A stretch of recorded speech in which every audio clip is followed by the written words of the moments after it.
Sobat Masal, gimana kabarnya? Mudah-mudahan Anda semua selalu senantiasa dalam lindungan Allah Subhanahu wa Ta'ala.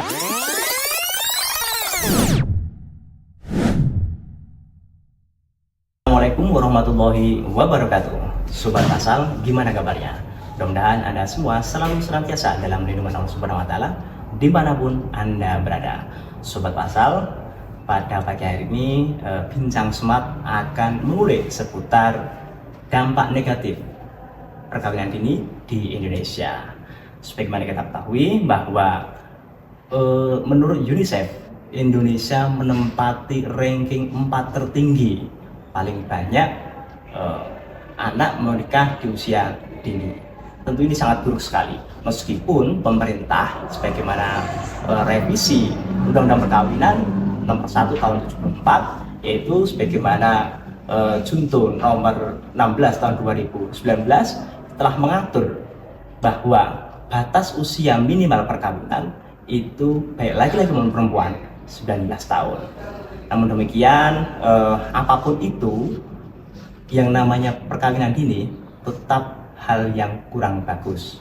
Nah, saya tidak sendiri, sudah bersama kami pemateri kita pada Bincang Smart kali ini. Beliau adalah Ibu Adayani Saleng Pagesonga SAG MH. Assalamualaikum Ibu. Waalaikumsalam warahmatullahi wabarakatuh. Ibu Adayani merupakan Wakil Ketua Pengadilan Agama Salatiga. Baik, saya ingin bertanya, kita ketahui ya Bu ya, semenjak telah direvisinya Undang-Undang Perkawinan tersebut, sebagaimana Undang-Undang nomor 16 tahun 2019, memang setahun 2020 itu terjadi penurunan tren perkawinan di usia dini. Nah, kalau tahun 2021 itu ada sekitar 10%. Akan tetapi semenjak semakin kesini tahun 2023 itu sudah turun sampai angka 7%. Kan, tapi apapun itu, yang namanya perkawinan di usia dini bukanlah sesuatu yang bagus bagi kelangsungan perkawinan kedua calon tersebut, kedua mempelai tersebut. Nah, apa menurut Ibu Adayani penyebab perkawinan usia dini di Indonesia itu mana? Jadi pertama mungkin ya budaya atau bisa juga budaya, bisa juga anak-anak sekarang itu lebih cara pergaulannya itu sudah mungkin karena pengaruh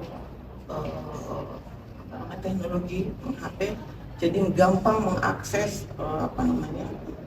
tidak seharusnya dilihat oleh anak seusia mereka.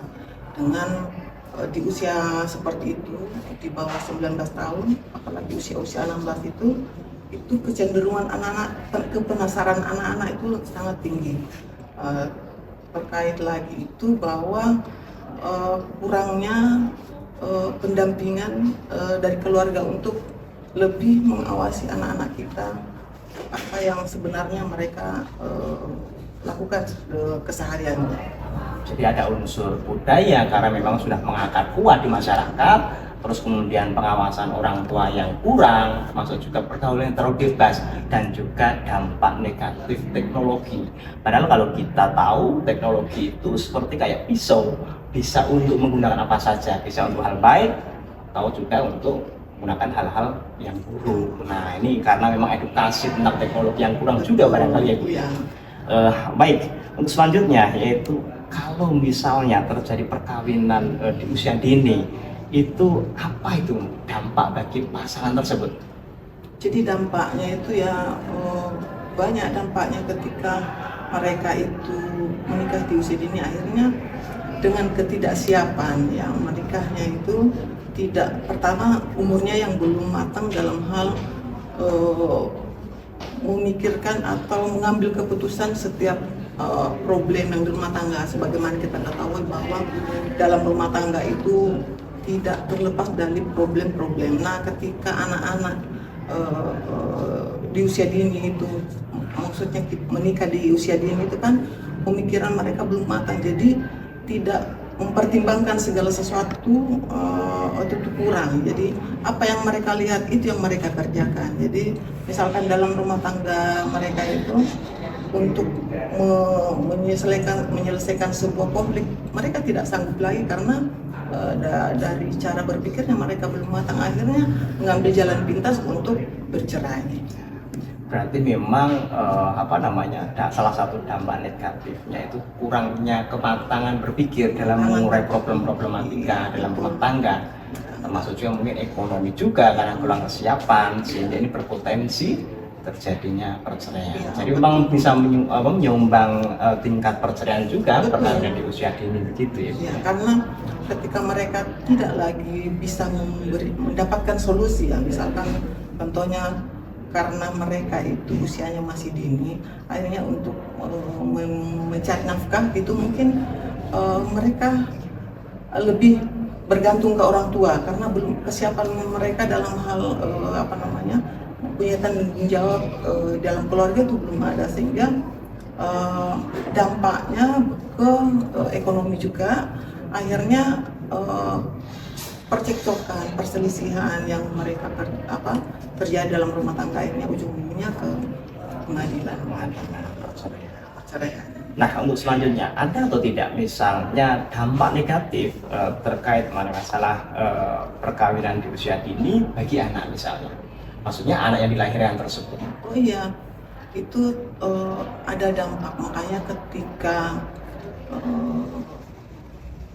di persidangan salah satu persyaratan untuk mengajukan dispensasi nikah itu kan ada keterangan dari psikolog. Keterangan dari psikolog. Dari psikolog itulah kita mengetahui bahwa kesiapan mental. Yang kedua ada keterangan dari kesehatannya, dari itu diperiksa dulu ke puskesmas atau rumah sakit ya, untuk kita mengetahui benar-benar anak ini sudah mampu untuk menjadi seorang perempuan ya, menjadi seorang ibu, karena terkait alat reproduksinya yang belum sempurna, pinggulnya itu belum bisa untuk belum bisa ya. Nah, ketika itu belum bisa sempurna untuk seorang perempuan, makanya berdampak ke anak-anak yang lahir cacat juga misalkan, atau ibunya yang ketika melahirkan itu bisa meninggal gitu ya. Itu dampak yang paling, makanya ketika problem-problem pernikahan dini marak, makanya pemerintah itu salah satunya sebenarnya yang dipikirkan. Kemudian kenapa ada batasan usia, karena yang dipikirkan juga pemerintah adalah itu dampak dari ibu dan dampak dari anak yang akan lahir, dari anak yang masih di bawah umur. Baik, sekarang upaya-upaya preventif yang bisa dilakukan dalam rangka untuk mencegah perkawinan di usia dini, mungkin bisa dari orang tua, terus kemudian dari tokoh masyarakat, tokoh agama, termasuk juga pemerintah. Apa yang bisa dilakukan? Kalau saya sih memang yang pertama itu ya, ini kan hampir rata-rata usia sekolah, usia SMP. Selain pendekatan dari keluarga, kita mungkin bisa memasukkan di sekolah-sekolah itu satu program untuk memberikan pemahaman kepada anak-anak kita bahwa bahaya daripada pernikahan dini itu, dampak-dampaknya seperti apa dan harusnya seperti apa gitu ya. Itu memberikan sebuah pemahaman. Jadi ada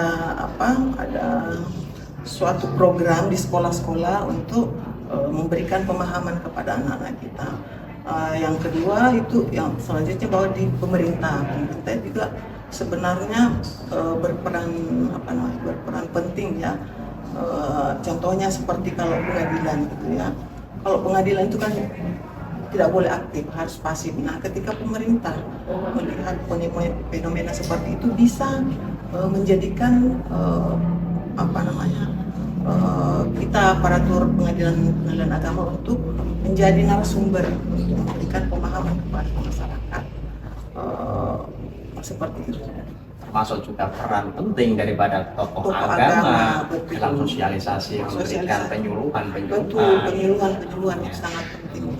Termasuk juga kebetulan di Pemprov Gubernur Jawa Tengah ini kan juga punya program yang namanya Ojo Kawin Bocah, jangan menikah di usia dini. Nah itu saya kira penting juga untuk dalam rangka untuk mencegah perkawinan anak di usia dini. Nah sekarang begini, ketika nasi telah menjadi bubur, maksudnya ketika sudah terlanjur menikah di usia dini dalam rangka untuk menyelamatkan perkawinan, apa yang bisa dilakukan? Jadi kalau saya sih itu kan pernikahan dini berarti melalui dispensasi ya, dispensasi. Nah di saat pada saat persidangan itu disampaikanlah kepada orang tuanya bahwa ketika itu dikabulkan dengan alasan mendesak, ya, tapi ada alasan mendesak, itu memang harus orang tua bertanggung jawab karena di dalam menyidangkan perkara permohonan dispensasi itu ada seolah-olah ada seperti perjanjian antara hakim yang menyidangkan dengan orang tuanya, sanggup enggak gitu. Karena anak-anak ini harus didampingi dalam menjalani kehidupan rumah tangga. Kalau mereka sanggup dalam hal pendampingan, sanggup dalam mendampingi mereka bagaimana dia ketika anak itu nanti melahirkan, dalam hal finansial itu kan semua harus menjadi konsekuensi orang tua terkait anaknya yang melakukan pernikahan di usia dini. Jadi perlu sekali selain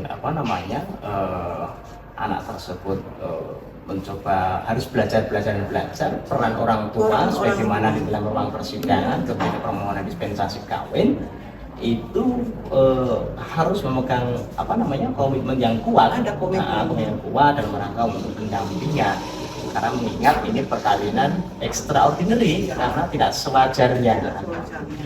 Karena pasti di dalam jangankan kok anak-anak, orang dewasa pun ketika sudah membangun rumah tangga saya kira juga banyak sekali problem. Nah karena ini anak-anak, orang tua harus lebih intens lagi baik masalah menguraikan masalah permasalahan problem rumah tangga, diantaranya ekonomi, terus kemudian hal-hal lain. Nah sekarang begini, apa ini persiapan perkawinan yang bisa dilakukan supaya perkawinan tersebut ideal? Jadi mulai dari usianya sehingga nanti termasuk ekonominya, itu sehingga nanti diharapkan bahwa perkawinan bagi pasangan suami istri itu bisa berjalan sebagaimana mestinya. Menurut saya itu kesiapan mental yang paling utama, kesiapan mental, karena kita ketahui bahwa rumah tangga itu berpotensi bermacam-macam problema yang akan akan hadir. Yang kedua bahwa menyatukan dua kepala yang berbeda, orang yang berbeda prinsip, menjadi satu keluarga dengan satu tujuan, itu yang paling tidak ya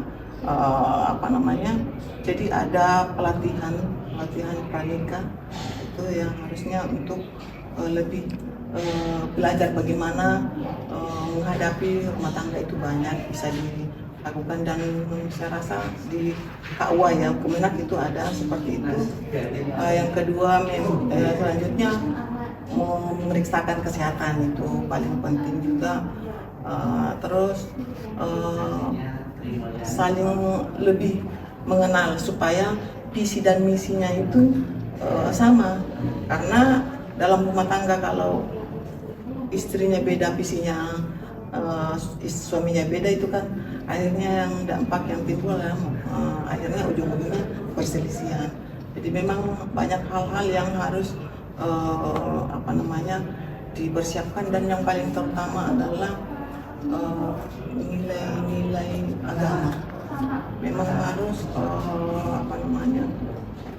lebih memahami agama seperti apa, karena menurut saya hidup itu adalah pilihan ya. Hidup itu adalah pilihan. Ketika kita sudah misalkan gali dan pernikahan itu kan ada sebuah akad perjanjian kita kepada Allah dan perjanjian kita kepada pasangannya, itu memang harus dipegang teguh. Kalau kekuatan spiritual kita kurang untuk menerapkan misalkan jali, dan itu memaknai bahwa kita telah berjanji dengan sesungguh-sungguhnya kepada Allah tentang untuk menjalani sebuah rumah tangga itu kan. Kalau kita spiritualnya kurang, itu juga untuk menerapkan nilai-nilai dalamnya itu sulit saya rasa. Baik, jadi intinya kalau persiapan perkawinan secara ideal itu kuncinya satu, yaitu sebagaimana tadi disampaikan Ibu Adayani, yaitu mitsaqon holidan. Jadi perjanjian yang sangat kuat sekali, perjanjian yang bukan hanya saja antar muamalatan bersama manusia, antar pasangan suami maupun istri, tapi juga perjanjian kita kepada Allah kan begitu. Baik secara fisik maupun secara spiritual ya, itu harus kuat, harus balance. Dengan demikian, sekuat apapun problematika dalam rumah tangga itu nanti bisa diselesaikan dengan kuat. Baik, Sobat Pasal, demikian tadi bincang-bincang smart saya dengan Ibu Adayani, Ibu Wakil Ketua Pengadilan Agama Salatiga, seputar dampak negatif perkawinan di usia dini. Ikuti terus podcast-podcast kami melalui channel YouTube Pengadilan Agama Salatiga, dan jangan lupa like, share, dan komen. Saya Yusron Trisnaji bersama Ibu Adayani. Assalamualaikum warahmatullahi wabarakatuh. Waalaikumsalam warahmatullahi wabarakatuh.